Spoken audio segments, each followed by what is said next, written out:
Omar Salinas Chacón is a student at EKU who has won the National Honors Award. Omar entered the United States through Atlanta, Georgia, after his working-class parents escaped a bloody civil war, gang violence, and extreme poverty in El Salvador. Watch the sit-down interview to learn all about Omar's journey to America. At Jones Family and Cosmetic Dentistry, you'll receive the gentle, compassionate dental care that you deserve from a dentist. Offering restoration with CEREC, crowns, onlays, inlays, veneers, and bridges, all in one single appointment. Make your next dental visit at Jones Family and Cosmetic Dentistry in Berea. My family, we are from El Salvador. While we were in El Salvador, my family, we were very rich. We had a lot of businesses. I had a nanny. I had a few servants, a driver. It was like I lived a really cushy life, and they were even gonna send me to the private American school, which was really expensive. But it was around when I was about 3 that the troubles began. My dad and my grandpa were both kidnapped, and we had to pay a ransom for them. And after that, life just became very dangerous. We never slept in the same house. Every night we went to different safe houses, slept in different friends' homes. We never took the same route to the same places, and it became very dangerous. So my family, we tried to apply for asylum in the U.S. Embassy, but at the embassy we were denied that asylum. So my family, since we have money, what we did is we decided to apply for a tourist visa. And we told the American Embassy that we were coming here to go to Disney World. Ironically, I still haven't gone, and I'm not completely bitter about that. But we came here, we arrived in Atlanta, and at the airport there, and we stayed with some family in Nashville, and we've been here ever since.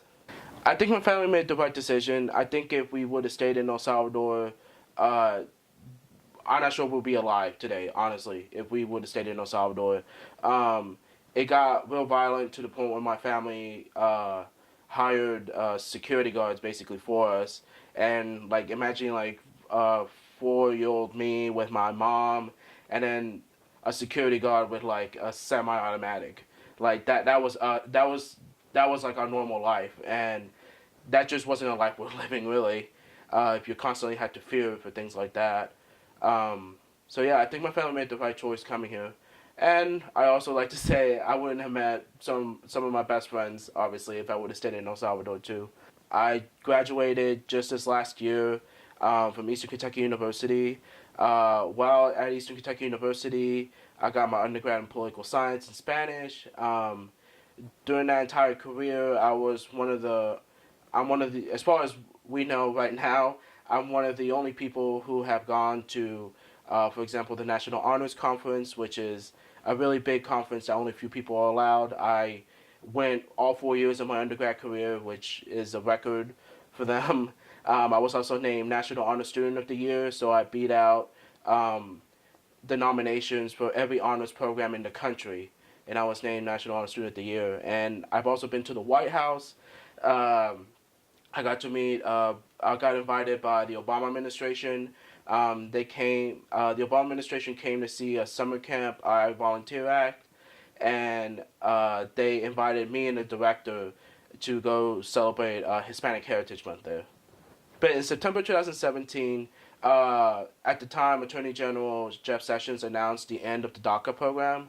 So for a lot of DACA recipients like myself, to this day, we don't know what our future holds. Thankfully, recently my DACA got renewed, and I'm okay till 2021 for the most part. But we're not sure what the Supreme Court's going to say. And the whole point of it was, when it was introduced in 2012,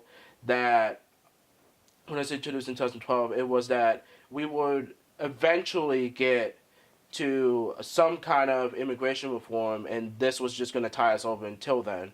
But unfortunately, that never came. I have met families where some of the family members have DACA, some of them are undocumented, and then some of them have citizenship. I have met a family, for example, where the oldest children had DACA because they were born back in their country. The parents were undocumented, but the youngest children who were like less than 5 years old had citizenship because they were born here. So when DACA gets taken away, and if Department of Homeland Security comes for them, the children who have citizenship will be left with no one here in the U.S. And that's a scary reality for millions of families across the U.S. right now. Since those of us in the community are undocumented, we don't have the right to vote. So it's very hard for legislators to listen to us because of that. The few times we almost got immigration reform passed, it was because average Americans, American citizens who knew a friend or had family members and really believed in this cause to pass immigration reform, those were the people who really made a difference in our community.